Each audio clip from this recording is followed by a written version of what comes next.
Dear students, welcome to my English class. Students, আজ আমরা সমাধান করতে চলেছি ক্লাস 8-এর রায় ও মার্টিন প্রশ্নবিচিত্রা 2025 থেকে সেকেন্ড ইউনিট টেস্ট পরীক্ষার জন্য 8 নম্বর মডেল সেটের পার্ট 2 এর ভিডিও। পার্ট 1-এর ভিডিওতে আমি তোমাদের সঙ্গে রিডিং স্কিল থেকে যে সমস্ত প্রশ্নগুলো ছিল সেগুলোর সমাধান করে দিয়েছি। তো পার্ট 2-এর এই ভিডিওতে আমি তোমাদের সঙ্গে শেয়ার করব রিডিং স্কিল আনসিন থেকে যে প্রশ্নগুলি আছে এবং গ্রামার অ্যান্ড ভোকাবুলারি যে প্রশ্নগুলি আছে সেগুলি। চলো প্রথমে আমরা আনসিন থেকে দেওয়া প্রশ্নগুলো দেখে নিই। 3 দিকে দেখো, read the passage carefully and answer the following questions. তো এখানে তোমাদের একটি আনসিন প্যাসেজ দিয়েছে, তো তারপরে তোমাদের প্রশ্নগুলি দিয়েছে। তো দেখো, এ দাগ এবং বি দাগের প্রশ্নগুলো আমরা সমাধান করব। এ দাগে দেখো, আনসার দ্য ফলোয়িং কোশ্চেন, নিচের প্রশ্নগুলি উত্তর দাও। তো এখানে মোট দেওয়া আছে 2টি প্রশ্ন। Who is an inspiration to the society?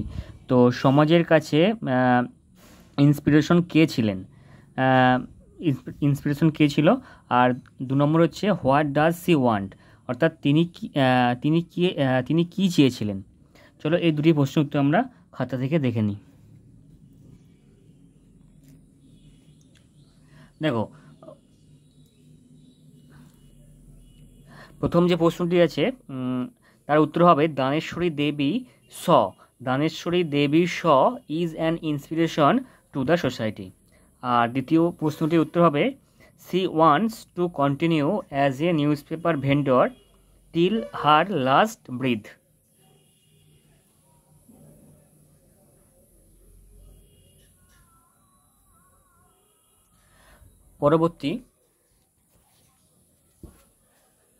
পরবর্তী দাগে প্রশ্ন চলে যাব, complete the following sentence with information from the given passage. তো এই প্যাসেজ থেকে তথ্য নিয়ে পূরণ করতে হবে। দেখো, the felicitation programme was organise at dash. তো এটার উত্তর হবে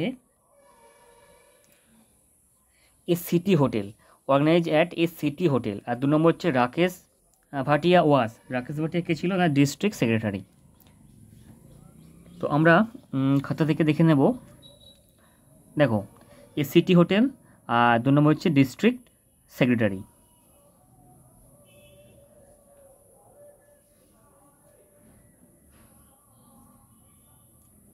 পরবর্তী দেখো, গ্রামার এবং ভোকাবুলারি থেকে underline the dependent clause in the following sentence and write what kind of clauses they are. তো এখানে দেখো, ডিপেন্ডেন্ট ক্লজে তোমাদের আন্ডারলাইন করতে হবে এবং সেই ডিপেন্ডেন্ট ক্লজটা কোন প্রকারের ক্লজ, অর্থাৎ সেটা অ্যাডজেক্টিভ ক্লজ না সেটা নাউন ক্লজ না সেটা অ্যাডভার্বিয়াল ক্লজ, সেটা তোমাদের লিখতে হবে। তো ডিপেন্ডেন্ট ক্লজ কোনটা হবে? ডিপেন্ডেন্ট ক্লজ হচ্ছে বাক্যের যে অংশটির সঙ্গে লিঙ্ক একটা থাকবে। যেমন প্রথম বাক্যে দেখো, I know that the sun is a star, তাহলে that the sun is a star, that হচ্ছে লিঙ্কার। তো that the sun is a star এটাই হয়ে যাবে ডিপেন্ডেন্ট ক্লজ। আর আই নোটা এটা কি ক্লজ? এটা হচ্ছে মেন ক্লজ বা প্রিন্সিপাল ক্লজ। দুটো করে ক্লজ আছে, একটা হচ্ছে মেন ক্লজ, এটা ডিপেন্ডেন্ট ক্লজ। দ্বিতীয় বাক্যে দেখো, the man who met you yesterday is my brother. তো এখানে এখানে হচ্ছে লিঙ্কার কোনটা? Who met you yesterday. তো হু মেট ইউ ইয়েস্টারডে এটা হচ্ছে ডিপেন্ডেন্ট ক্লজ, আর the man is my brother এটা হয়ে যাবে কি? এটা হচ্ছে মেন ক্লজ। তো আমাদের এখানে মেন ক্লজটার কথা বলেনি, আমাদের ডিপেন্ডেন্ট ক্লজটা বলেছে। তাহলে that the sun is a star এটি কি হবে? এটা হয়ে যাবে noun clause. That the sun is a star এটা নাউন ক্লজ। আর হু মেট ইউ ইয়েস্টারডে এটা হয়ে যাবে অ্যাডজেক্টিভ ক্লজ বা রিলেটিভ ক্লজ। চলো আমরা খাতা থেকে দেখে নিই। দেখো, that the sun is a star noun clause হবে, এতটুকু অংশ আন্ডারলাইন হবে। Who met you yesterday. আচ্ছা, ইজ মাই ব্রাদারটা এটা হবে না, এটা হচ্ছে এটা মেন ক্লজের অংশ, এটা হয়ে যাবে অ্যাডজেক্টিভ ক্লজ। পরবর্তী দাগে দেখো, underline the phrases in the following sentence and write what kind of phrases there. তো এখানে ফ্রেজ বলেছে, তো ফ্রেজের ক্ষেত্রে কী হবে? এখানে কোনো লিঙ্কার থাকবে না। ক্লজে হচ্ছে লিঙ্কার থাকবে, বাক্যের মধ্যে লিঙ্কার থাকবে, কিন্তু ফ্রেজে দেখো কোনো লিঙ্কার থাকবে না। এখানে শুধু কয়েকটি ওয়ার্ড নিয়ে ফ্রেজ হবে।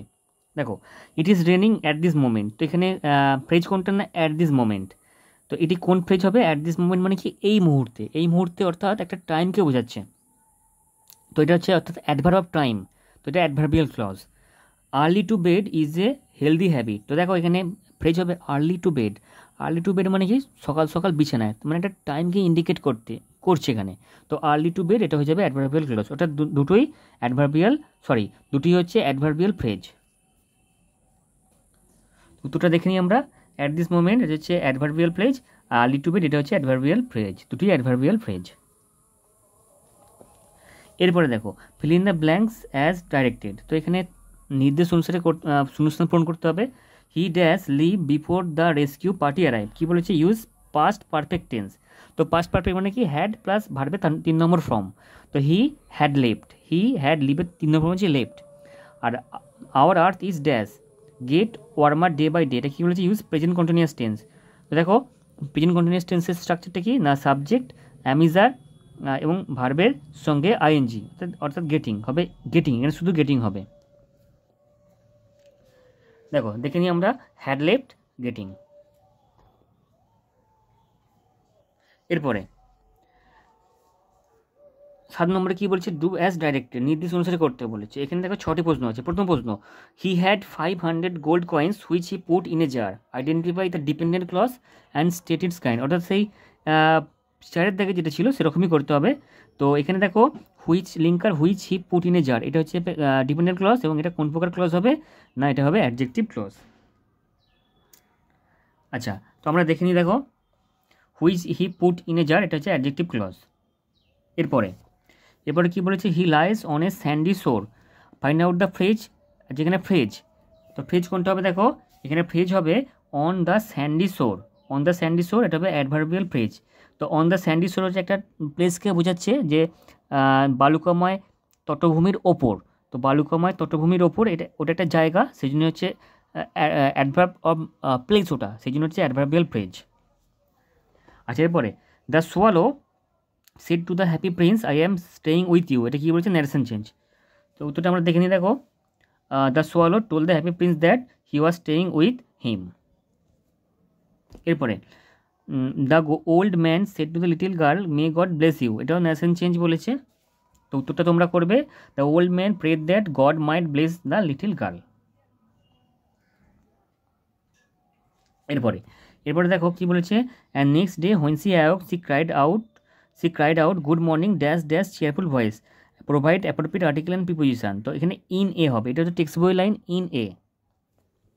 আর 6 নম্বর আছে we read so that we can learn, infinitive দিয়ে রিলেট করতে হবে। তো we read so that we can learn, এটা উত্তর হয়ে যাবে দেখো উই রিড টু লার্ন। তো সমস্ত প্রশ্নগুলো আমরা একবারে দেখে নাও তোমরা।